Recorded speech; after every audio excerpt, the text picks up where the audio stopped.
So Henry Priestman, I'm looking at your bio just here. Firstly, thanks very much for doing this, because I chased you for a while, but it was great. It's great because you're such an interesting character. But looking at about 40 years, right? 40 years, probably 40 years plus, I guess, actually. 43, I think. Yes. Yeah, in the music business, you've done some incredible things. Can I take you back to, maybe to begin with, logically, the very early days, like growing up as a kid? You know, where did you grow up, and how did you originally get into music?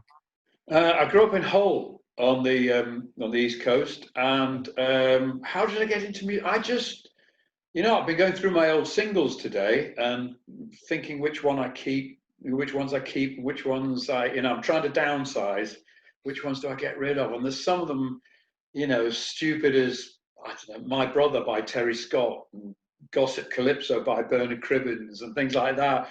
And I'm thinking, I can't get rid of these. And I've got my scrolling hand on. I've got, obviously Beatles, Stones, Kinks, again, all with the Henry Priestman and the Status Quo Pictures of Matchstick Men with the date on of when I actually bought it. I'm surprised. I'm such a nerd. I'm surprised I didn't actually put the shop I bought it from, which I could probably tell you. So yes, I grew up there, and I just from that. So that's, I was buying those records when I was 9 and 10, or asked my mum to buy when I just loved it.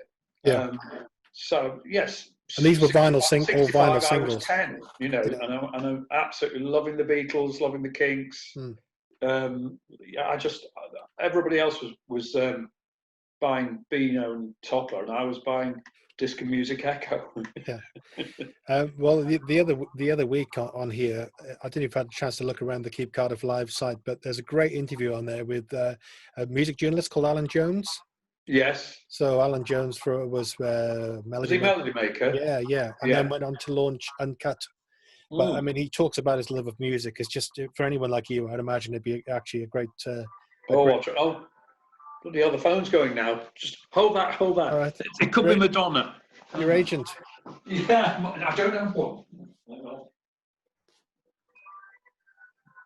what. Where were we? Well, we were talking about the early days, talking about your love of music, and I'm thinking about Hull. Now, when you think about Hull, I suppose, did the House Martins come from Hull? I can't remember. They did. Well, they formed there. Yes, I think Hugh, the drummer, was from Hull. Yes. I'm trying to think of any other bands. Rotherham. Yeah, well, Rotherham was in Beautiful South, wasn't he? Wasn't he actually? No, he wasn't actually in. He was in the Beautiful South. Yeah. But yeah, everybody thinks of. I'd left Hull, you see, by then.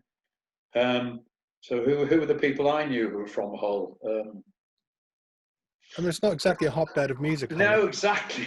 Well, obviously Mick Ronson. Yeah, obviously. Of course. Yeah. There's the Mick Ronson stage. There's this very sad in Queen's Gardens. There's this sad. I think they're doing it up. I think maybe they've done it up, but I haven't been for a while. But and there's this sad stage. It looks like some bandstand from the 1950s or something. It's just, and it says the Mick Ronson stage. Hopefully they're going to do. I think there was talk, especially after Bowie died, there was talk of really doing something about it, because I mean he's quite special, is Mick Ronson. If you think how much influence he had on those Bowie records. Yes, indeed. And the guy who runs this site, keepcardifflive.com, Tony Chapman, is basically a Bowie obsessive. Right. So nothing wrong with that. No, he'd love it. And actually he likes some of Mick Ronson's solo stuff too. But I'm imagining when punk sort of hit, you would have been around about 20, 21, something like this. Yes. So I'd gone to art college. I would about. Well, I went to art college 75. I went to art college, so I was 19 or 20. Yeah. And then almost to go just a little bit before the whole punk thing was a band called Deaf School. Are you aware of Deaf School? Yeah. And if anybody isn't, then they were huge in Liverpool, not very big elsewhere, but so influential for us. But also in the band was Clive Langer, who would go on and produce all of the Madness albums, the Big Dexys albums. Very talented. I think the first thing he ever produced was Yachts, a band called Yachts. So they were in the third year, we were in the first year, Hmm. And it was Clive who actually said to me, "Why don't you write your own music, your own songs?" I went, "Well, how do you do that?" You know. And so I definitely owe them a huge debt, Deaf School. They were just they lent us their gear. In a way, the band that we started that evolved into Yachts. We initially were this sprawling 7-piece, ramshackle bunch of chancers who could basically just about play. But I think we had attitude, we had charm, and we didn't take ourselves too seriously. And Yeah. we were called Albert Dock and the Cod Warriors. Oh, very great name. Great. Yeah. And we supported the Sex Pistols, and there's the Yeah, of course. famous Did you? Was poster. that with that lineup? Yeah, with that as that band. Yeah, with Albert Dock. Yes. How did that come about? Because, well, it's funny because I had to write a 600-word piece for something that's going to come out in support of the NHS, and it looks like it's a load of old punks writing about their favourite gig. And my most memorable gig was obviously that one, supporting the Sex Pistols. Can you tell us about it? And then I mentioned how when Eric started, so that was the third or fourth. I think the first was Stranglers, second was the Runaways, and the third was Sex Pistols. So we're talking October '76. It's all in my brain because I've just written this piece last week. And in the book, the book that I read, they interviewed Ken Testy, and who was one of the people who ran Eric's, and he said, well, it's a new sort of club. How are we going to get people to come to it? Him and Roger Eagle, who also run it. And Ken said, right, okay, Roger, you go down to Antwackes, where Jane Casey and Holly Johnson and Pete Burns all hang out, because they all hung out there. And he said, I'll go up to the art college. And in this book, he says, I went up to the art college, and the first two people I bumped into were Henry Priestman and John Campbell. And we were in Albert Dock, and we'd go on to be in Yachts, and then later we'd go on to be in It's a Material together. So yes, it's very fortuitous that he bumped into us. And yeah, I suppose we were slightly, it was the art college. We were maybe slightly out there. We were up for a laugh, up for experimenting, up for whatever this thing called punk rock was. yes. And yeah, we were at all those early gigs. And so they said, do you want to, we'd started playing a few gigs before then. I mean, we were, it's nothing like, we weren't punk, but I suppose we had attitude, and yes. Yeah, it worked. So if you hadn't met him then, was that kind of really, looking back at it now, was that really kind of quite a big break for you then? Did that get you on the road sort of thing? Not really. We just carried on as Albert Dock after that. But then in '77, so we probably played another. Yeah, we didn't really venture too much out of Liverpool, but we were starting to get a bit of a name in Liverpool. I think we played Eric's about 3 times. I think a third or fourth time. We then thought, you know what, we should take ourselves a bit more seriously. I mean, I say initially we weren't writing our own stuff. So it was only that chance conversation with Clive where you write your own stuff. So John Campbell and I started writing our own songs, just a few of them. In Albert Dock was probably one. I think we did Freedom is a Heady Wine, which was the B-side on Stiff of the very first Yacht single.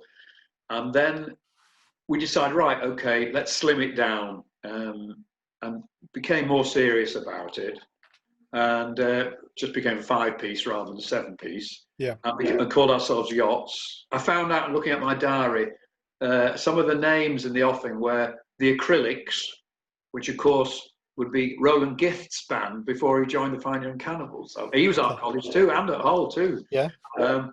And the other one was the Smart Set. So it's just, I think Yachts is the best name out of that lot anyway. So we called ourselves Yachts. Yeah. The whole thing was almost the antithesis of what was going on in punk, as in the typical the something, the Damned, the Clash. So we just called ourselves Yachts. Yeah. And people still call it the Yachts. But I know. Some people are very strict about that. I'm not. I had a conversation with a couple of people today. I said I was interviewed, and they said, yeah, he played in the Yachts. I really like the Yachts. I said, no, it wasn't the Yachts, it was Yachts. Well done.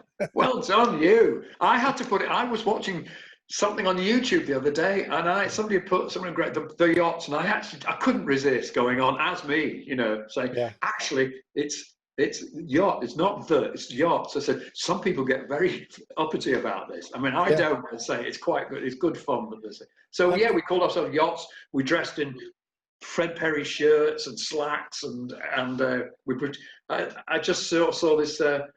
Somebody put on Facebook yesterday an advert for us playing at Eric's, and it says direct from cows in the Isle of Wight. The whole point, we were like, I think we said initially we were from the Isle of Wight. I don't know why. And then we were all wore deck shoes. So it was totally the opposite to what everybody was wearing, black leather and that. But that's what it's getting. It's a typical art college thing, right? Let's do the opposite. But it was still influenced the fact that it was 3-minute songs, you know, the speed, it's breakneck speed. I think he spoke to a guy called Stephen Schnee in the States. I think he interviewed you, didn't he? And he's a big fan of yachts. Huge yachts fan. Now I know he loves your stuff, and to be honest with you, I didn't know a lot. I'd heard of the band, but I couldn't really kind of, in terms of audio, kind of visualize the sound. And then I went to Suffice to Say, and then as an example, I guess it was one of the bigger hits. Was it for Yachts? Probably. We had no hits. Okay, was that the closest turntable hit? I think fondly remembered cult classic. I think let's put it as that. Okay, I mean, I know people who genuinely love that song, by the way. Yeah, it's amazing that, and well, on my last album, I did a version of Love You, and which was off the first album. Yeah, it's you know, I have nothing but fond memories of that band. We were just 4 mates. We were a gang. You know, we formed at the college. Right, what can you play? And I said, well, I play guitar. Well, we got 2 guitars. This was when we were Albert Dock. But we got 2 guitars. Can you play? I said, I can play a bit of keys. And you just think, that was so lucky that I ended up playing keys, which wasn't my first instrument. But we got this Farfisa organ, which was the sound, you know. From a charity shop, probably. Yeah, exactly. Somebody just was getting rid of it. So I said, all right, we'll have that. And that defined us, you know. Yeah, cheesy organ sound. It did, because that was a conversation I was having with somebody earlier today. Because somebody, I talked to a few people about it. Some people likened Yachts. I mean, it was a bit more sophistication to it. I don't see you it as a punk band as such. There's a bit of punk ethos in it, I suppose. Yes. But it's because of the keyboards to some extent. It's a little bit more sophisticated, I suppose, by default. And there's also a little bit of kind of XTC, kind of more, you know, kind of clever stuff in there, more sophisticated songwriting, I think. I thank you kindly to be linked with them. I think we were, I suppose the keyboard gave it a sound. Lyrically, we were having fun and being quite wry, which obviously meant we weren't very cool. But I like the fact that, you know, I'd come up with lyrics like "Let's strike while the iron's at least warm," and words like "suffice to say" and "tantamount." A song called "Tantamount to Bribery." I loved using these words, which nobody, you know. Ironically, what I'm doing now, although the biggest hits are with the Christians, ironically, what I'm doing now is closer to Yachts than anything I've done before, because I'm going back and just loving the use of words and loving. But I say it was. We actually toured with, talking about XTC, we did a tour with XTC. Did you? Toured a UK tour with them. So with the Boomtown Rats. Well, basically, just in a nutshell, Suffice to Say was on Stiff. And again, so lucky, we just happened to be supporting Elvis Costello when he was at Eric's, and Stiff Records happened to be there because they saw us and they said, right, we'll come down to London. He's doing a residency 4 Sundays. Come to the first, you know, play the first, and that went well. And then we played the last, and we walked out of the Nashville in London, and having played the last of his 4-week residency, they said, right, do you want to do a single? Thought, oh, right, yeah, go on then. And we did that with Will Birch from the Kersal Flyers, and we'd never been in the studio before. We didn't know what we were doing. And I'd written this song, Suffice to Say, for my girlfriend, who is now my wife. Oh, wow. I can hear her on the phone there. Yeah.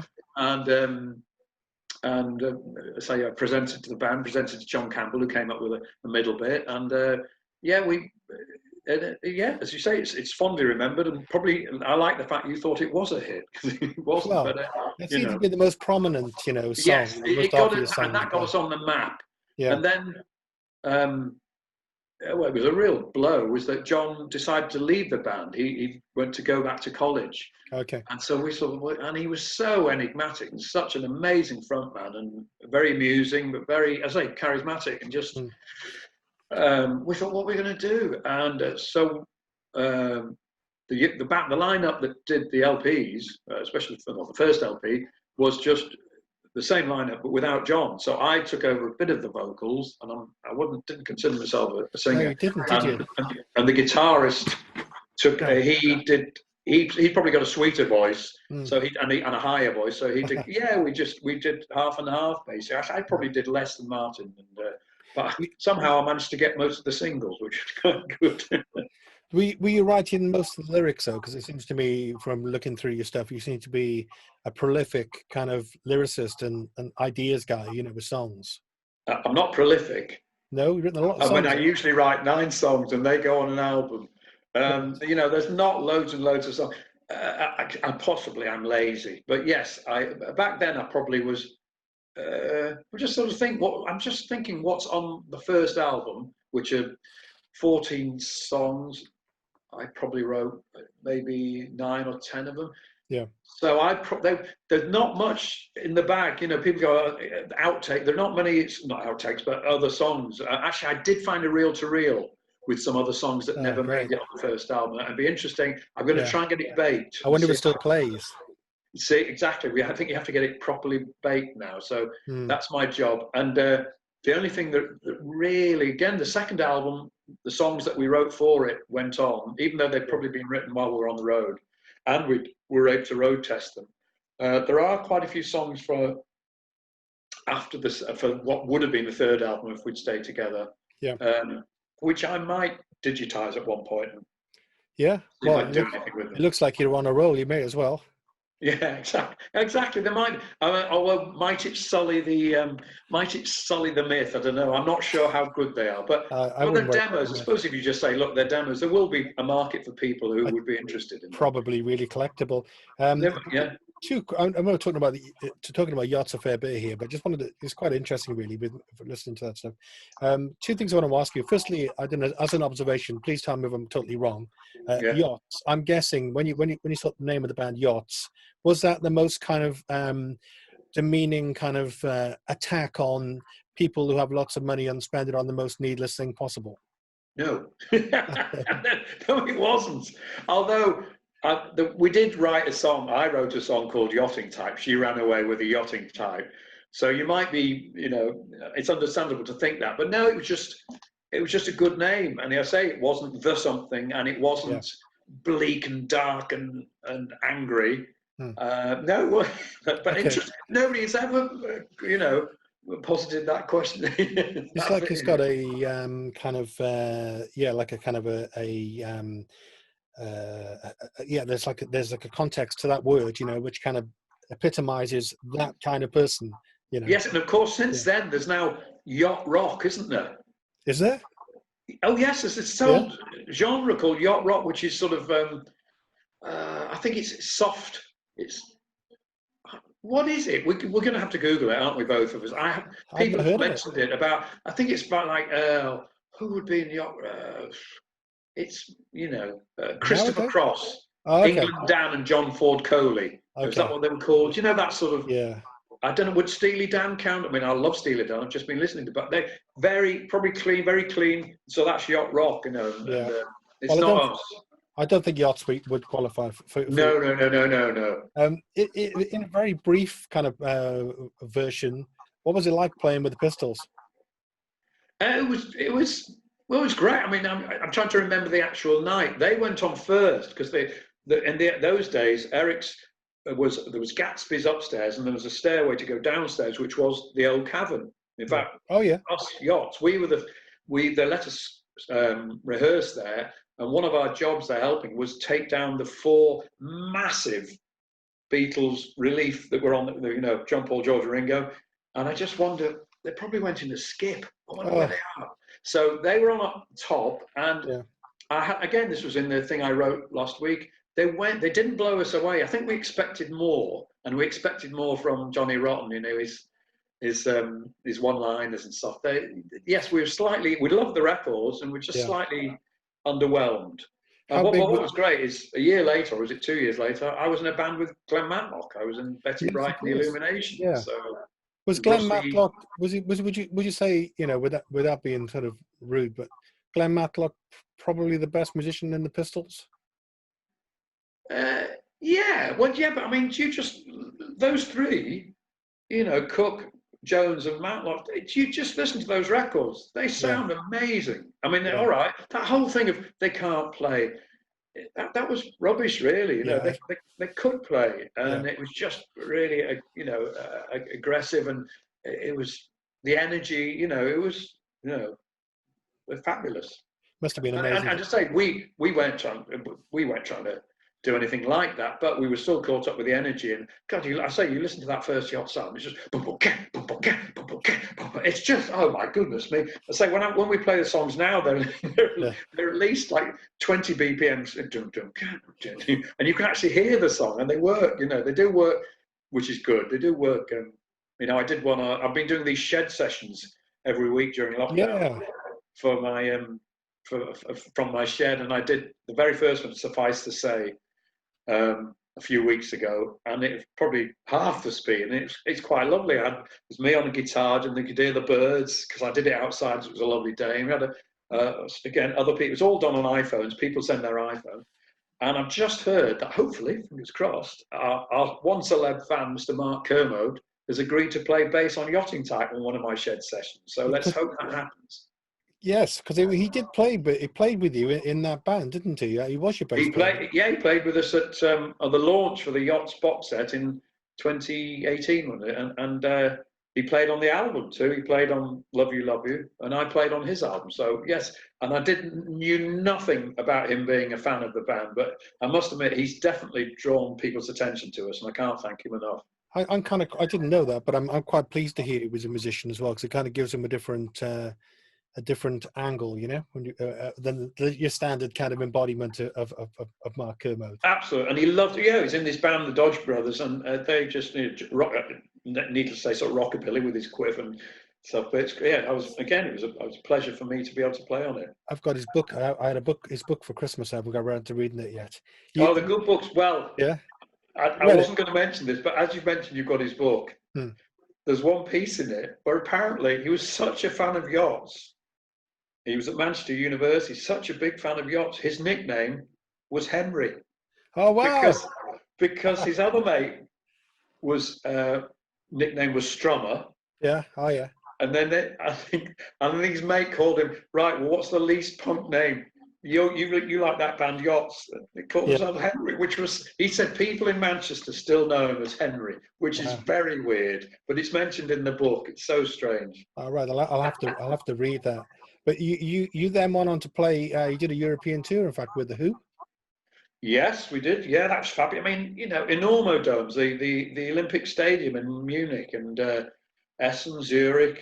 About 6 or 7 days. Fantastic. What kind of response did you get? I mean, that's a support band to the Who. Everyone's there to see the Who, I They suppose. are. Do you know what? Hmm. I wish I had footage or a cassette. I just remember being. I was going to say, can I say shit scared? I just remember being, you know. So and it also again, we probably had, I don't know, and we might have had 40 minutes. I looked at the set. I found the set list the other day. Well, maybe we had 40 minutes to do it. But we probably managed 2 albums worth in that at the speed we were going, and I don't think there wasn't any time for chatting. And a lot of the which is what I still do. There's a lot of in between banter that we would have done that I'm sure we wouldn't have done supporting the Who. I think it would have been right. This one's called Yachting Tag 1, 2, 3. You know. So, Yeah. but it was a thrill. Did you get to know them at all? Well. Well, they would. I mean, they picked the reason we got the gig was the tour was Yeah. Townsend loved the tape. Again, it was that thing of sending a cassette tape in. Yeah. We sent a cassette tape in, and yeah, we got the gig. And he came, you know, he'd come and say hello to us. Yeah, they're all very friendly. I mean, again, you hardly see them, but I've got some great pictures that I took literally from, you know, from 10 foot away, basically right in front. I got one Townsend doing a scissor kick. I put them on Facebook quite recently, and yeah, they're, you know, fond memories, happy memories of it. Yeah. And I've still Amazing. got the laminate and the tour dates and stuff. I suppose in those days, if you wanted to take pictures on stage, you'd have to go on with like an old-fashioned camera, I suppose, wouldn't you? Yeah, Because these it days, was an everything captures everything Instamatic. on a phone. Yeah, It's incredible that it actually got, it's not great, but you can still see it, Yeah, I think it would have been an Instamatic camera. yeah.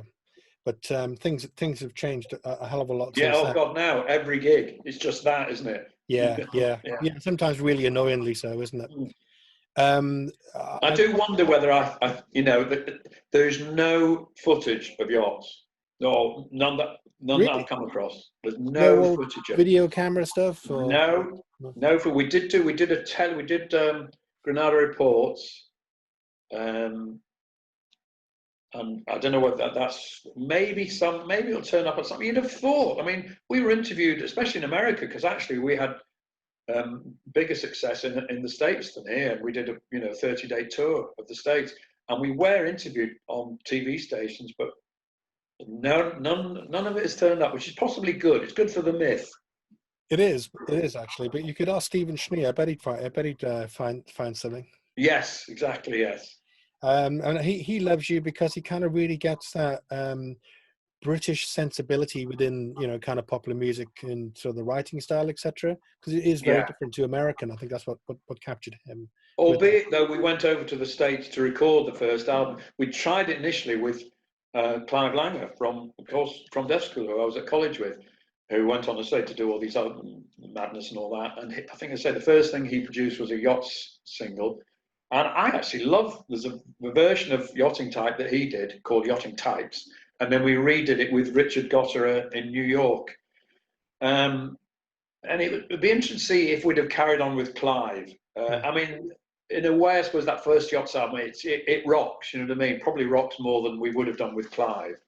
But it worked, it got us, we toured America and had great fun. And one of the great things about doing interviews like this is, I love hearing stuff I've not heard before. So I've got so much homework ahead of me now, but to listen to your stuff. But coming on from that, I think you then work with It's Immaterial. Is that right? Yeah, well, It's Material actually started while I was in Yachts. Okay. I found, I actually put it on Facebook literally last weekend. So I was in Yachts, but I was still, John, who had been the singer, was still my best mate. And did we share a flat? Well, we did later on, we shared a flat together. Yeah. And I'd come back off tour, and we were just, we'd heard about the stiff rejection letter. I saw that. Yeah, I responded to it. Beautiful, yeah. So we heard about it, but basically, for people who don't, the stiff rejection letter was so funny because it basically said, "You're a no-hoper, give up," Yeah. And I think there were a few stamps. One was in the dumper, and our letter it says rejected. So it had when it's written out, it said, if this is your tape, we're trying to return the cassette tape, but if it's not yours, it's probably better than yours. It was just funny. We'd heard about it, and we said, right, let's record something tonight. And we were a bit pissed. Let's record something tonight. So we recorded Georgie Girl and did it on cassette. And I found the cassette last week as well. Yeah. Georgie Girl and I Get a Kick Out of You. Really badly. I've not listened to the cassette yet. I need to listen to that this week since discovering it. And dutifully, so at the end of the night, we said, right, let's send it off to Stiff. This is bound to get us rejected. What should we call ourselves? Well, It's Immaterial. And that is generally how the name came about. So we were doing, while hand in hand with Yachts, we were sort of, again, doing slightly how we started off with Yachts, which is finding these old sort of garage punk psych records from the States. So you're aware of Nuggets, the album's Nuggets, which again look from sort of 66 to 69, all these amazing tracks. Usually a band would have one decent track, and we'd scour record shops, for these old people. So again, as we started with Yachts, a lot of the early Yacht stuff, before we had a whole set of our own, we were chucking in covers. Yes. One of the songs called Look Back in Love, Not in Anger, which became a single. Okay. And that was initially by a band called Ted and the Pandas. So John and I still had this love of that sort of garage punk stuff from the 60s. And so we'd find these old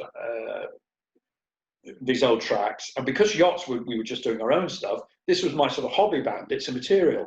And we'd just play around Liverpool, just did it for fun, just did stuff. And then I went away on tour to America, came back, and John and Jarvis, who were in the band, had come up with this idea of this gigantic raft in the Philippines. And we went in and did it, and I played keys on it. And suddenly I thought, this is great. We started getting played on Radio 1 by Peter Powell and Gary Davis. And I'm going, wow. And it just seemed more interesting. I think Yachts had run their time with, it wasn't as much fun, and it wasn't as inventive. And suddenly I was with this new, we were doing it to material, but for real, not just for laughs. Yes. And it was just so exciting. So that I basically jumped ship. I didn't mean that, sorry. you played keyboards with them, though, that's right, isn't it? With it, yes, I was the sort of, I've been described as the Brian Jones of ITZY, because I wasn't writing with them, but I was playing, I might play sax on something, I played clarinet in the album, I played marimba, I played, so bits and pieces. And so I was, and also I was doing a lot of the engineering, because I was engineering this studio called Benson Street, so which is where I met the Christians. Yeah, well, we're coming on to the Christians next, actually. In fact, let's come on to the Christians. So with the Christians, there's a confession for you, right? Now, Tony, who runs this site, I work in a university. I'm actually a lecturer in kind of all kinds of media kind of stuff, yeah. But I love, as you can see, I love music, and I do this stuff for Tony because I love it. But anyway, he says, because he was a DJ, that he knows his stuff. Now, I was a radio presenter, but of course, because I was a radio presenter, I'm not a DJ, I don't know my stuff. So most of the stuff that he said, you just play the stuff. You were busy working, you didn't think about it. I didn't realize, and to say this to Henry Priestman, I was blown away when I did realize that you wrote all the songs on the Christians, that huge album. Yes, I did. Yes. Like, wow. I mean, what unbelievable. I love those songs so much. And, of course, Gary's got that, and the Christians per se, with beautiful voices and those fantastic harmonies. And as you know, I interviewed Gary Christian a couple of weeks ago. I think you probably know that. And he seems to have obviously a lot of more than a lot of regard for you and your contribution to stuff. But I'm wondering, when I spoke to Gary, I was talking about the kind of the political messages that were going on in some of those songs. So you were obviously central to that. So do you want to tell us a little about the songwriting style? And I mean, with cute ideas, really. Yeah, I mean, the way just to introduce, the way I got to meet the Christians was with ITZY Material. I was the engineer at the studio in Liverpool, and they were singing backing vocals on a particular song called Ed's Funky Diner, which went on to be a single. And I was the only one actually from the band in there when they were doing it, because I said, well, I'll go and I'll record. I know what we want you to. You just wanted to sing the melody line. So they sang the top line. And there were 5 of them, 5 brothers. And at the end of the day, I went, well, I've got some of my own songs. Do you fancy hearing some of those? 2 of them decided not to, went and played tennis, and 3 stayed. And that's how we started. And then, what were the 2 songs, Henry? The first song I had was Save Us From Our Friends, which actually ended up being a B-side. It wasn't. I reworked it to be a song called Man Don't Cry off the first album. And then I think I also had Hooverville. No, I didn't have that. I didn't have much.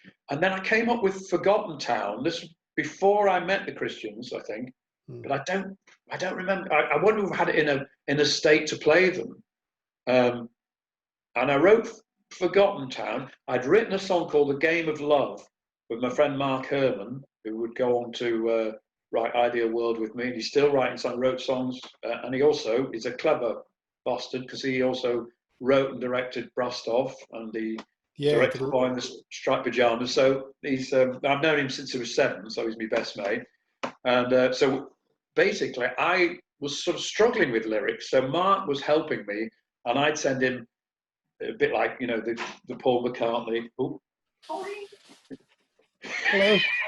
Hello.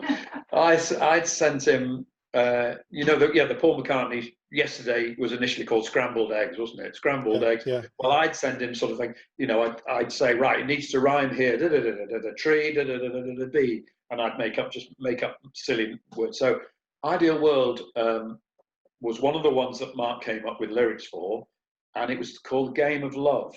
In the game of love, we'd be free to choose. But it still did have, I think the only few lines are still marked, before you point the finger and hope the whole thing disappears. That was still there.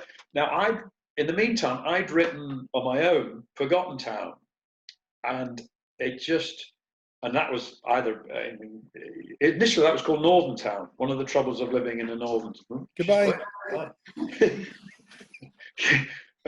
Initially it was called One of the Troubles of Living in a Northern Town.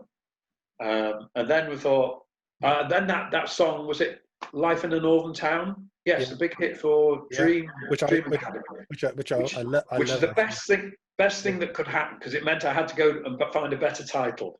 And Forgotten Town's much better. It's not sort of labelling it as being any, as somebody said to me, well, in Italy, northern towns are the prosperous ones, so so it's Forgotten Town's much better. And I'd written that, which was a bit of social comment in there.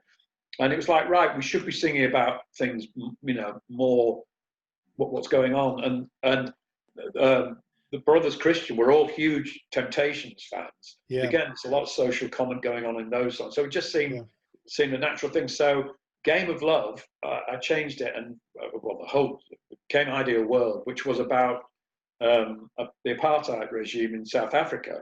And so I was able to keep some of Mark's lyrics. And I say, with him being my best mate, his ego was intact. And I said, look, we're changing this. Is that okay? So basically, and the same thing, did Hooverville? No, Hooverville he wrote most of the lyrics for, but we just had, oh, Hooverville. There was no sort of, and they promised us. So I came up, it just worked well. It was a good sort of partnership there that we had going, Mark and I, on some of those songs. Well, I mean, those songs at the time, let me just think. At the time, I was playing them on the radio, and I got to see the Christians. Must have been maybe a little bit later, maybe 87, 88, maybe somewhere like that. Would that be right? Was that at Cardiff Uni? No, it was at Newport Centre. Oh, right, yes. Oh, right, so a slightly bigger gig. It was a bit later than that, yeah. We're playing the Newport Centre. And, and I kind of just totally loved those songs, and I had no idea that you'd written them, so, All right. Oh, thank you. I've got fond memories of amazing. Of the Cardiff, of coming to the university gig, because there, on that gig, we were interviewed by Alan Thompson, I know, the late great Alan Thompson, and Rob Brydon, because they had a breakfast show. And I said, bless him, Alan. We sadly lost him a couple of years ago, but he was a huge fan of the Christians and was a huge fan of my solo stuff since then. So I've got fond memories of that particular gig. I can visualize it now, the Cardiff gig. They did a show on Radio Wales. I think they started off doing a bit more of an alternative show on a Friday night. I think those two actually. Yeah, they both love their music. There's a funny Rob Brydon. What was it? I mean, he did a series. I think they were like one-offs, and the whole thing is there's a game when you've got to pick. It's alphabet. Go through the alphabet, picking a band. And so he's going, ABBA, hang on, what does he say? ABBA, ABBA, Beatles, Christians, Doors. And he just keeps on saying it. And I love it. We get there's like a name check there every time. It's on, I forget what it's called anyway, but there's a very funny thing. So I think Brydon's a bit of a fan as well. Yeah. And a bit of a legend as well. Yeah, absolutely. Around here. But with Gary, what was interesting with Gary Christian, I saw the Christians play, and obviously there's different, members, as you well know. The keyboard player actually couldn't see because he was tucked in underneath. I saw him in a place called the Acapella, which is like a converted chapel. Right. not far from where I live, and I couldn't even see, because when I interviewed him, I talked about it as a three-piece. No, I think it might have been four of us, so I couldn't even see the other guy. Right. Well, what they did was, and I'm sure you're still in touch with Gary, by the way. Yes. Yes. Yeah. So Emma does the kind of visual stuff in the background. I don't know how she does it so brilliantly, but it was so well timed. They'd be doing the song, like the stripped down version of the song, and then the video's playing in the background, and it really reinforces just how political those songs were. Yeah. You know. There were that, especially that it was, and then I mean, it was almost, we almost got pigeonholed as like, well, right, we're doing a charity song, get the Christians in, Harvest for the World. Two number ones. And Ferry Aid. We did something. Yeah, Ferry Across the Mersey. Yeah. So yes. Did that at all? I don't know. I doubt it did. I don't know you, but I mean, talking to you, I doubt it did. Did it irk you that the two number ones were both charity singles rather than your stuff? No, not at all. No. I mean, I tell you what, it does slightly. I mean, that people always go, "Oh, Christian, yeah, oh yeah, Harvest for the World." It's great when somebody goes, "Oh, Ideal World," yes, and you go, "Yes, good on you." No, I mean, those are, they I think we did great versions of. Well, I say Ferry Across the Mersey was nothing. We just came and sang on it, but that was a thrill, singing around a microphone with Paul McCartney. Yes.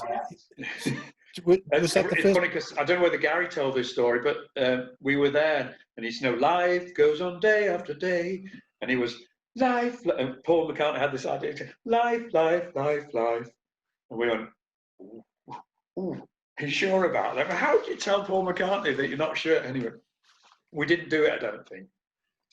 We ended up not doing that idea, but it was a thrill, absolute thrill. And for me, of course, when I wear this hat a lot, he said, "God, you don't have to remind me of John." I suppose I got the no.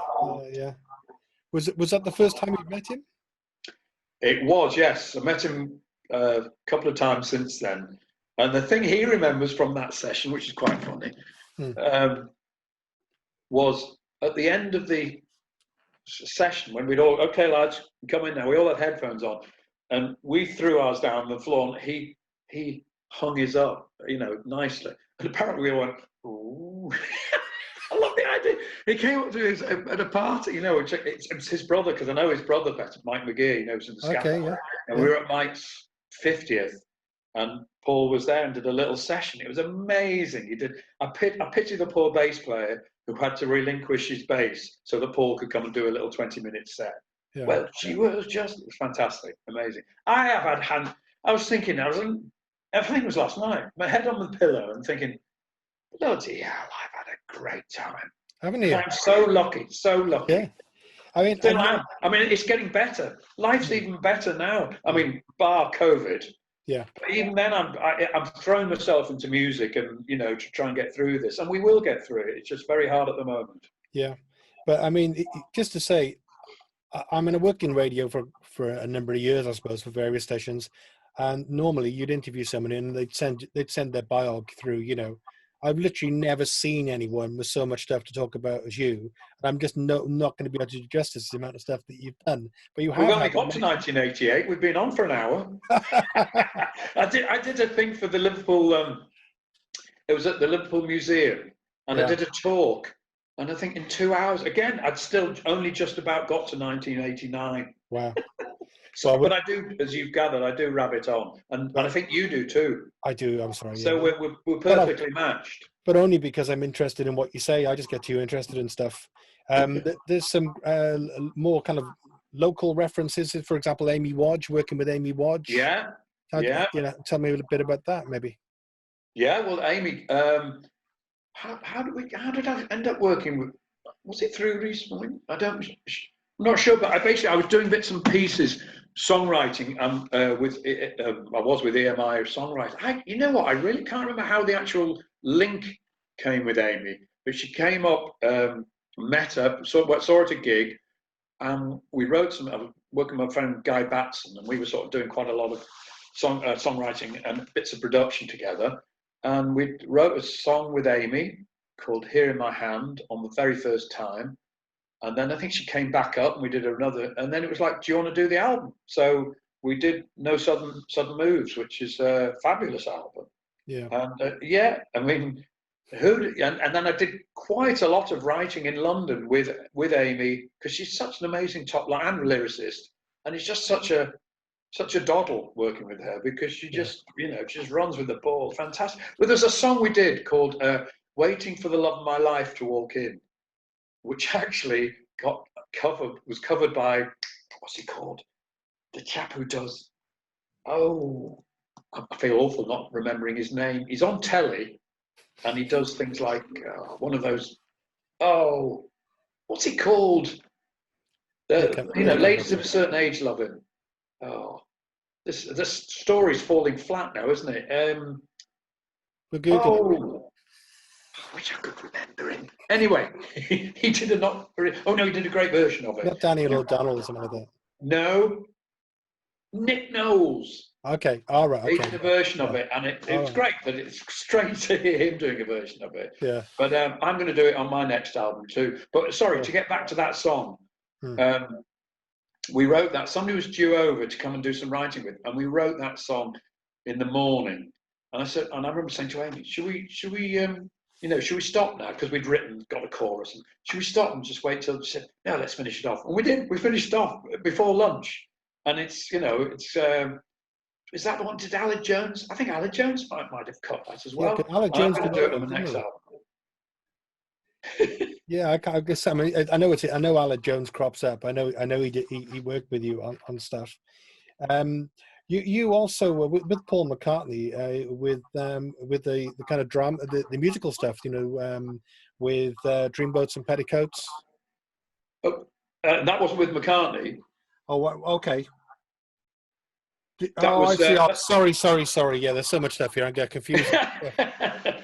However, sorry, but I mean, that I suppose that's another way of introducing you to a more kind of diversity. Because you've done stuff with movies, you've done stuff with kind of stage shows, and Yeah, I did. keep on Yes, that keeping was on. well. That Dreamboats and Petticoats again. That took 3/4 of an hour to write. It's been on 6 albums. It's been a nice little. Jason Donovan. Actually, Jason Donovan. And a lot of the second verse, we had the idea, and the chap I co-wrote it with said, right, well, we need to get Jason on this, because he's in the West End. So we got Jason involved, and he wrote a lot of the second verse for that on the phone while I was in Pontypridd. How's that? Really? How's that for a story? I Wow. literally was on the phone. He's going, well, what about? Oh yeah, that's good. Yeah. I said, are you writing these down, Jason? Yeah. I said, that's great. That we wrote it on the phone. I mean, because we had the tune and the melody, and it was for Dreamboats and Petticoats. So they were after a sort of 50s, early 60s type song. You know what I mean? I mean, it's banal, but it's Dreamboats and Petticoats. Pick me up and hold me close. It's just, but it was right for the musical. And the great thing was, I did the guitar bit on the demo. Yeah. On the actual record, it's Hank Marvin doing it. Oh, wow. Okay. Hank Marvin playing my little lick. How fantastic is that? As I say, it's been a brilliant life. Well, I mean, talking about this, sorry, I got that one wrong, but you say about we're talking about a role. It refers in your bio to a roll call. The people you play with, again in your neck of the woods, people like Ian Broody and the Lightning Seeds, Johnny Marr, Ian McCulloch, Pete Wiley, Ian McNabb, Echo and the Bunnymen. It's almost like it's kind of a who's who of people. Well, yeah, I don't seem to. I mean, Liverpool is very incestuous. I say, because I came to Liverpool from Hull and made that my home. It's very incestuous. And there's a little scene, and a lot of them fall out with each other. You go, well, is Max speaking to Wiley? Is Wiley Cope? And I was from Hull, and I suppose I wasn't a singer. I don't really consider myself a singer now, and I wasn't a threat. And I played. I love my music, so I played on and produced a couple of Ian McCulloch tracks. I was in the Mighty Wire with Pete Wiley. I played with Johnny Marr. I was a musician for an Ian McCulloch solo album with Johnny Marr. Yeah, so I've done bits and pieces with everybody. Boots McNabb in Monmouth at what's it called? Rockfield. Rockfield, yeah. We did Ian McNabb's album Merseybeast there. That was great fun too. Did you know there's a documentary coming out about Rockfield this weekend? Oh, is there? Yeah, on the 18th, BBC, I think. It'll be BBC4, won't it? I think so. Yeah. I Yeah. think Oh, I'll watch probably. that. What were the brothers called? Oh God! Now you got me on the spot. Cyril, no, Oh, blimey. quite posh names.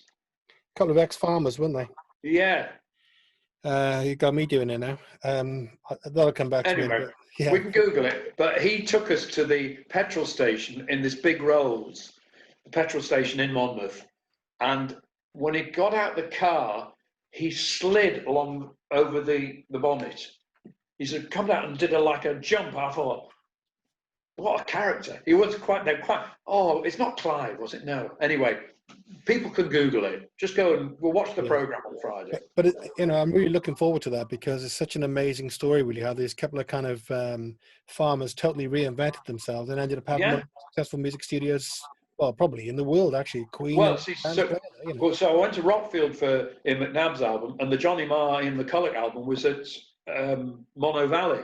I know, yeah. Which was just up the road, which was the other brother. Didn't they both open a studio?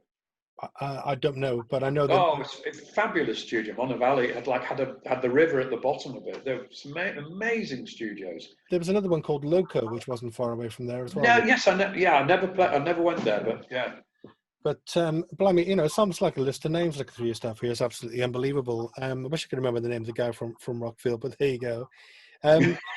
Talking about you, well, actually, let me just say one more thing to you about that kind of cohort of people, I suppose. I met, is it Brody or Broody? I don't spell Broody. Brody. It is pronounced Brody. Brody, so yeah. I met him when I was at Red Dragon at the Adelphi Hotel in Liverpool. Yeah. And immediately liked him. Just immediately liked him. Very straightforward. I mean, again, he's probably a bit like me. He's a reluctant singer. He didn't profess to be a singer. No. He just was a producer, wasn't he? And a guitarist for hire. And then, a bit like me, I suppose, ended up singing his own song. And once you get the confidence to do that, you go, okay, it's not, with me, and I imagine Ian would be the same. You go, okay, it's not the best voice, but it's what I do, Well, it's character. It's funny you should say that because I said to him at the time how much I really like his vocal performance on The Life of Riley. Right. And he just you're sitting there and he's sitting in the settee next to you. Oh, thanks very much, Yeah. But he never actually, like you say, it became him, it was just, that's what he started doing and that's what he did. But I really like his voice, actually. Yeah, well, that's, again, also it's real. I'm not impressed with amazing voices. I love Leonard Cohen, Lou Reed, Bob Dylan, Neil Young. They speak to me. Those songs speak to me. And as much as I can appreciate even Sinatra and Adele, and they're almost too perfect, some of those. I know I'm probably sacred cows, shouldn't be saying this, but I like it rough and ready. And we're talking about music here, aren't we? Yeah, sorry about it. I wasn't going to say anything there. Looking through some of your songs, your kind of original stuff, there were a couple of songs which jumped out at me. One is, Grey being the new blonde. Right. Yeah, and then the other one was about looking back on punk music and sort of questioning why you'd even done it. What was the name of that one again? Oh, did I fight in the punk wars for this? Yeah. Oh no, it's basically saying it was looking at what life had become, I suppose. Yeah, Simon Cowell, basically, that was it. But that whole. We've sort of slightly shifted onto my solo. That's okay. Yeah, why not? Yeah, so it's the Chronicles of Modern Life, and it was a lot of those songs started from just Grey's the New Blonde. It was a title. It was in a birthday card. I'm a co-writer here, and one of my phrases has always been, "Did I fight in the punk wars for this?" I'd keep on saying whenever something awful was on telly. Did I fight in the punk wars for this? Some new band or whatever. And so again, Ian, the co-writer, we're going to write a song called that. With just a lot of those songs. There's one called when his daughter had brought her boyfriend back for the first time, and he went, he's not good enough for you. I went, that's the song, and it became He Ain't Good Enough for You. And great, I say that a lot of those songs and a lot of what I do now is very much more than. So when I was in the Christians, it was music. I'd get the music, I'd get nice chords, I'd get a melody, and then, better write some lyrics. Whereas now, it's almost invariably starts with lyrics or a title. Yeah, I Yes. get it. Yeah. So it's total change in the way I work now. And with the Christians, did you write those keyboard lines then? Yeah, I played all Yeah. the keyboard. Played on first album. I played most of the guitar as well. Because what Gary said about I can't remember the name of the keyboard player now with him actually. Oh, Mike. Yeah. Yes.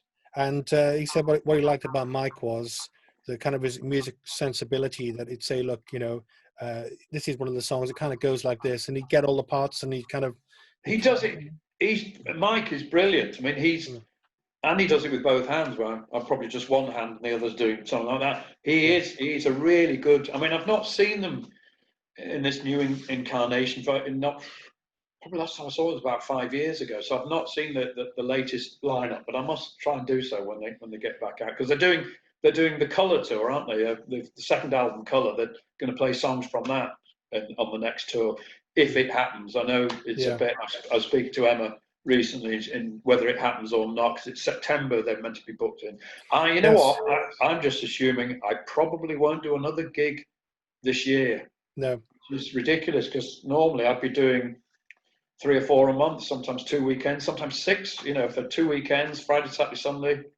Loads of house gigs I normally do. Yeah, I want to talk to you about the house gigs actually, because I was looking at some of that. It looks fantastic fun is the first thing, but I watched a video of you doing one. You go out as a 3-piece, I think, is that right? Or you did in the video? No, it's usually that's a sort of unofficial promo one for True Believer, is it? And you do but we played that place 4 times, I think. No, I actually got one extra person, got Pete in to play guitar to mime on that one. Normally it's just me and Les, my guitarist, and we just go out and we just travel around the country. We talk bollocks in the car, in the van, and we go on stage and we talk bollocks and we have the biggest laugh. That's what I mean. I am having so much fun at the moment, and I say sadly it's all stopped for now, but it'll be back, and I'm still doing these shed sessions and trying to keep my hand in there. But it's just so much fun. I have to say I don't miss being in a band. I mean, it's quite hard work being in a band, and being in a band with brothers can be quite hard. Yeah, I imagine. And, we could give Oasis a run for the money, I can tell you. But yeah, I'm enjoying just being solo now. It's great. So in the video that I saw, as I say, it was what I picked up on a couple of things. It ends up you kind of casually shaking hands with each other, and then you go off and you go into the gig, and the one guy's carrying a kind of really stripped down sort of kick drum and whatever, and then it ends up with you can see all the condensation running down the windows, and everyone kind of loving it. But the timing of your, because you've used it as a promo as well, haven't you, for a song? So I don't know how did you manage to time it so well with your voice? I mean. We mimed to it. So what we did, that's well. I arrive on a bicycle, don't I? Yeah. I mean, it was all. We took the bicycle in the back of the van, and then we had to make it look as though I was arriving and they were arriving. Okay. So what we did was we arrived early. So if you see a lot of all the shots. My cat's walking through shot now. Love it. Oh, we'll have to use that bit. I'll have that bit for Facebook, could I? So we've got walking through here, and you've got a cat walking there. Yeah. Yes. So that video, if you notice, all the bits where it's synced to. Oh no! Hang on. I'll tell you what. We did it in the afternoon. We did some bits, and then in the evening gig at half time, we said, "Right, do you want to be in a video?" Yeah. Okay, and so they played it back over the speakers, and we mimed to it. So we did cheat it with it, but it was a genuine house gig. So they were all the people, and you can just see the fun that they're all having, and that we're. I love the bit on that when we walk into the house and we see the food, because the food's always house gigs. You always get fed at half time. It's great, and I think all 3 of us go, wow. It just makes me laugh. The most important thing is the food, What kind of people book you for those gigs then? Everybody. I mean, all sorts. We pay I'm thinking of the one that we do every year in Farnham, quite posh, and it's really amazing food. They get caterers in, and they're so altruistic. A lovely chap is a lawyer, and we play there, and we have such fun. And then we play in Scotland, a kitchen in Ibrox, which is a tiny kitchen. You could but just about squeeze 18 people in there. So there are 18 drunken Scots people all singing along to every song. They know the words of every song. Oh, hello, there's the cat again. But that's yeah. It's just really taken off. People go, they go, well, what do you mean? What do you mean house gig? How does it work? And I don't think anybody else does house gigs like Les and I do, because there's a lot of banter, and we just, as I say, we share a brain. I have it from Monday to Wednesday. He has it Thursday to Monday. We're absolutely on the same wavelength, and we have just such fun when we're doing the songs, especially if it's a sad or serious song or sensitive song. We quit clowning, but in between songs and then the fun songs that we can have such a laugh, get the audience joining in. But I say, sadly, when I say I think I did at least 30 last year. Can't even do house gigs. Sorry?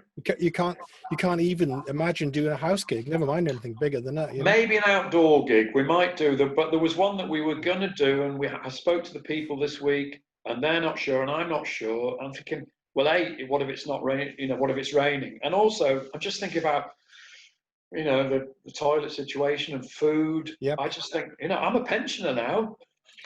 Yeah. And I've got to look after myself and look after my wife and stuff. And I said to somebody the other day, because they were saying, well, we hope the gig, they just put it on Facebook. They didn't, just somebody said, oh, I hope he's still there, and tagged me, and I hope the Henry Priestman Les Glover gig's still going to happen in October. And he went, oh, I hope so. And I went, well, I'm not sure. I said, I'd be furious if I died, and caught something and died. Because it was like, thinking, I am a bit nervous, I must admit. I am a bit nervous of going back out there. And at risk of people going, well, you're killjoy, I just think I'm not quite ready for it. And I was speaking to somebody at a gig we're meant to be doing in October, West Kirby Arts Centre, which we do every year, always sells out, 100 people, fantastic, great fun. And I just spoke to him. I said, Tony, what do you think? He said, well, what do you think? I said, well, how will you go about it? He said, well, people will come and they'll have to go, if they're in a what they call bubble. If they're in a bubble, they can all sit together. Or if they're a couple, they'll sit on a table, and they'll be given a seat. They'll have to sit there. They won't be allowed to stand up. They will have to order their text, the bar stuff, their thing. They'll bring it out all, with visors on, and they'll all be socially distanced. And the toilets, they'll have to go out. And there'll be some.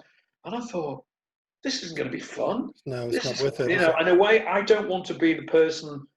I don't want to be the guinea pig who goes and starts doing that. No. I mean, we have so much fun at gigs, and I'm thinking, if it's like that, I just think let's wait a bit, Yeah, I mean, the Christians are supposed to be playing again in the a cappella place, I think September the 9th or something like that. It's just not going to happen, I don't think so. Do they think it still is? No, I mean, Gary is pretty well thinks he probably won't, like you said, probably won't play again this year, Yeah, and he's had, I think they've had it. Gary's had COVID, I think. Has he? I didn't know. Yeah, and I think they're okay, but still, nobody knows where you might be able to get it again. But again, he won't know because he wasn't tested, but he was really badly ill in March. Yeah. People had it before they knew they had it, didn't they? Months ago. Yes, exactly. Really, yeah. Turn of the year, really. Some of the references come up in your songs. I just wanted to talk to you about a little bit about after a long, long time, I suppose you'd almost kind of given up on it, really. You came back and then you managed to get yourself a solo deal with Ireland, and then you is that right? You're one of the oldest people to get a deal or something? Or I think I was the oldest. Well, the way somebody worded it was I should be in the Guinness Book of Records for being the oldest person to have their debut album on a major label. Because people go, what about C6 Steve? I went, wasn't on a major label. And it wasn't his debut album. So my debut solo album was on a major label. Although strangely enough, before that, it came out on Stiff, which was Yachts record label. And then I re-signed to the Christians' old record label. So it was great fun, that. And they didn't, it didn't sell as enough for them to pick up the option. The next album I did with Proper, a great little record, independent record label. And the last one we just did on our own. Okay. Which is maybe good. Maybe that's a good thing. At this stage, I'm looking at, you know, the royalty slips that come back from proper records, and I'm going, okay, I owe them, you know, X thousand. I'm thinking, hang on the follow-up album to that, which is one that Les and I did together, called Six of One and Half a Dozen of the Other. Yeah.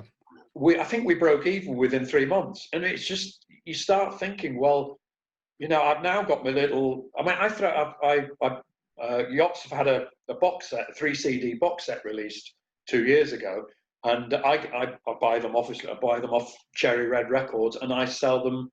You know, I get them at trade and sell them on my website. Sign them. I sold 3 box sets at this weekend. And I'm thinking, you know, so you do think now people are aware. Yeah. But that was the big worry for me. Is like, hang on, I'm not gigging. Where am I going to sell any merchandise? Because that is our bread and butter money at this stage. And what's been really nice is that because of lockdown, I think maybe people realise that, you know, they're not going to gigs. They want some music in their lives. And yes, and again, the odd little nudge on Facebook going, these albums are for sale, you know. And the people have been very generous, very generous. Yeah, well, and that's reassuring to hear that, because, you know, even with that kind of arts funding, which is apparently coming into the UK, how it's going to filter down, you know, who knows, you know. No, exactly. I wanted to talk to you about a couple of people who you seem to admire greatly. One of which, Townes Van Zandt. Yeah. Well, no, actually, when I say, I was going to say I don't admire, I don't know enough about him. I was asked to do that one with Dave Wrench. You know Dave Wrench? I don't, only by name. But I know, well, Dave, when I first met him, was, you know, 25-year-old, he was playing in a bar in Bangor. He was playing in a bar, and he was doing little bits of engineering. And I'm thinking, right, 20 years later, he's now done mixes for David Byrne and Rihanna and all sorts of Manic Street Preachers. I mean, he is gone for hire. He's one of the best mixers. He's amazing, he is. I mean, he did my first 2 albums, mixed them. And on the third one, it was just like, I can't afford you, Dave. I can't ask you to do mates rates again, you know. No. So it was Dave who actually, I was working on my second album, Last Mad Surge of Youth, and we were in the studio, and Dave said he'd been asked to do that album. Was it Riding the Range? And we did Snake songs. We did Snake, and there was lots of great people on that album. So in a way, I have to be honest, that was my introduction to Townes Van Zandt, and so I'm a bit shamefaced. The fact that you said, "Oh, big," no, it wasn't. I just assumed you must have had like a because I think Townes Van Zandt, big, you know, that sort of genre. I love this sort of, you know, the Dylan, the who did Blues Run the Game? You know, Fred Neil and what's he called? Remember, brain's gone, you see, on this. I need to have this is a classic conversation, though, between guys of a certain age, isn't it? You know. Yes, it is, isn't it? Exactly.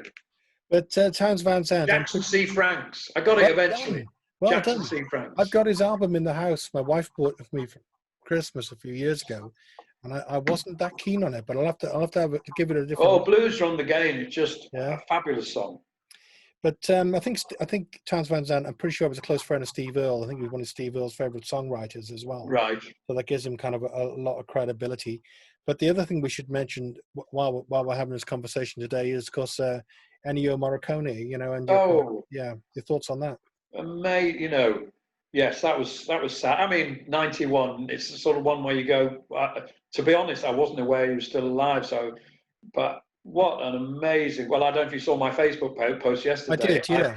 I've realised I've got 13 LPs, and then on CD I've probably got another 12. I mean, I am just an obsessive. There's a Yacht song where I nicked the middle of the Ecstasy of Gold off Good, the Bad, and the Ugly. I've been putting it on Facebook last night. I said you won't be able to spot it because it's so fast, but it's in there. There's a little riff in there. Yeah. And there was another one we used to do, Rob, which was basically, do you know, For a Few Dollars More, when he opens up, when Lee Van Cleef, is it Lee Van Cleef or I forget, opens up the watch, there's a watch and it plays a little tune, ding, doo, doo, doo, doo, doo, doo, and I just love that. I know, yeah. I thought, I'm having that little riff. It's never come out, so I can't be sued. but we used to do it at live gigs. Now I'm a huge Morricone fan. He can just move me to tears. Absolutely. I was hooked by the the Sergio Leone trio. I love those. But then since then, I've just gone and found a lot of those albums. I'm just thinking that I will have bought those in the late '70s. So it's quite interesting to hear that, because I wouldn't have expected a songwriter like yourself to kind of just immerse yourself in that kind of musical environment. Is it songwriting for you in that way, I suppose, is it? You see, I suppose it's beautiful music anyway, I suppose. To start off with, it was always music. When I was a kid, it was music that got me, not lyrics. It's only at a certain age you start listening, okay, you discover Joni Mitchell and Dylan, and then you start, and then you get into, and then you start as a writer. It's actually, since being a writer, I've got more into lyrics. Initially, it would be just the tune, even though things like, Ray Davies is I'm a huge fan and an influence on me, but it was probably as much the tunes as much as the lyrics. Now, obviously, I'm going, of course, he was way ahead of his, what he was doing, something that nobody. I'm on a huge Kinks binge at the moment. I've just read the Ray Davies, Johnny Rogan book. All right. And so I got my birthday the other day, and I got Something Else by the Kinks, and I got Village Green Preservation Society on album, because you can still re-release them. And I'm just buying up all the Kinks albums I can, the ones I missed. Did you know about the there was a particular gig in Cardiff, wasn't there, with a big bust up with the band? Did you hear about that? Yeah, that's in the book. Yeah. With the symbol. Yes. Because we interviewed a guy called, I think his name's Brian Davis, who was a bass player around about the same time, and he was actually, I think he was on the same bill. So he saw this happen. He's actually for a while they thought they killed him, Yeah. And didn't he go running down the streets of Cardiff because did something happen? Anyway, it's all in the book. It's a rattling good book. It really, just a slight thing that you think he doesn't like Ray. As somebody writing a book, I don't know whether it should have been that obvious that he doesn't. That said, he does seem to be. I better not meet him, because he does seem to be an awkward cusser. Don't meet your heroes. Yes. And a guy with very strong opinions, and apparently the brothers were just at each other's throats kind of all the time, Yeah, as you say, with the Christians. I know all about that. Yeah. Just to close up, been a fantastic conversation. As it's so much stuff else we could have talked about, crazy amounts. But I don't know. Do you have any regrets in maybe link ups with musicians or stuff that maybe didn't quite happen? You wish it happened? No, it's all meant. It's all meant. You know what I mean? I mean, even this dreadful situation with COVID, I've got better on guitar. I'm actually rehearsing. Don't tell anybody, because it's a bit of a running joke that we don't rehearse. And I'm actually throwing in myself into my music. But anytime, like things happen, like bands split up or certain members leave, and you think, what are we going to do? And when I left the Christians, it's like, well, what am I going to do now? This was 2007, and the next thing was I met this chap Ian Brown, not the Ian Brown. His writing name's Tom Gilbert, and I met him, and we wrote this song called Old. And it's got the lyric, "I'm the same age that my father was when I first thought he was old." Yeah, and I wrote it. I was sat on it was a different sofa, and Ian was sat there, and we wrote that song the first night he came up here, and I thought we were writing for somebody else. I thought we were writing it maybe a country song for somebody, and I think he had other ideas, because he bullied me into singing it. And then from that, literally 3 weeks of writing. I'm not saying 3 weeks consecutively, but over 3 weeks, we'd meet up, maybe a couple of times a month. I'd either go down to London or he'd come up here, and we wrote the whole of my first album. And you just think, that wasn't meant to happen. If I'd stayed in the Christians, I wouldn't be doing what I'm doing now. If I hadn't gone to Liverpool Art College, I wouldn't have met the reprobates that I met, who became Albert Dock and then became Yachts and then became It's a Material. and I wouldn't have met Clive Langer, who said, write your own song. All these things, it's all just think, if that didn't happen that day, if Stiff Records hadn't been at that gig when we supported Elvis Costello, oh, you just think that was probably the major thing, if they hadn't been there, you know. But then again, there's the whole thing of Eric's club starting and Ken Testy coming up to Eric's and bumping into me and John, you know, and saying, right, there's this new club, come down, you know, get the groovy people at the art college to come down. In a nutshell, did you create those links, or did they just naturally kind of happen? If you know what I mean, you know, was it kind of networking, or was it just chance? Well, a lot of them are chance, and things like the Ken Testy coming up to the art college, that's chance. Supporting Costello, total chance. Supporting Costello and Stiff being there. I suppose I love people, so I always, and I'm also, it's funny, it's a name drop, what's it, clang, as the great Alan Thompson would say, clang, because I'm going to say, as Johnny Marr once said to me, and he did, he said, there's always one person in a band who is the real driving, and he obviously was the real driving force in the Smiths, and I was the real driving force in Yachts. And even though I wasn't writing, I'd like to think I was quite a driving force within its material. And within the Christians, I'd be the one who'd be there, you know, every day of recording. And so I think I've made my own luck, but a hell of a lot of it's been luck. And not huge. I mean, I'm not being false modest. As a guitar, I jokingly said I've become a better guitarist than I have. I look around and think, bloody hell, everybody's better than me. Every guitarist, every musician, every keyboard player, they're all better than, on a professional level, they're all better than me. And a lot of them, I did a thing for this lovely little folk club called Ruffin up in North Wales. Yeah. Ruffin All Comers, is it All Styles? And they do a little thing on a Thursday night, and I put something forward. People just send in their videos, and I just did it. I'm going, these are people who are all, they're not professionals, they're just doing it for fun, and they're better than me.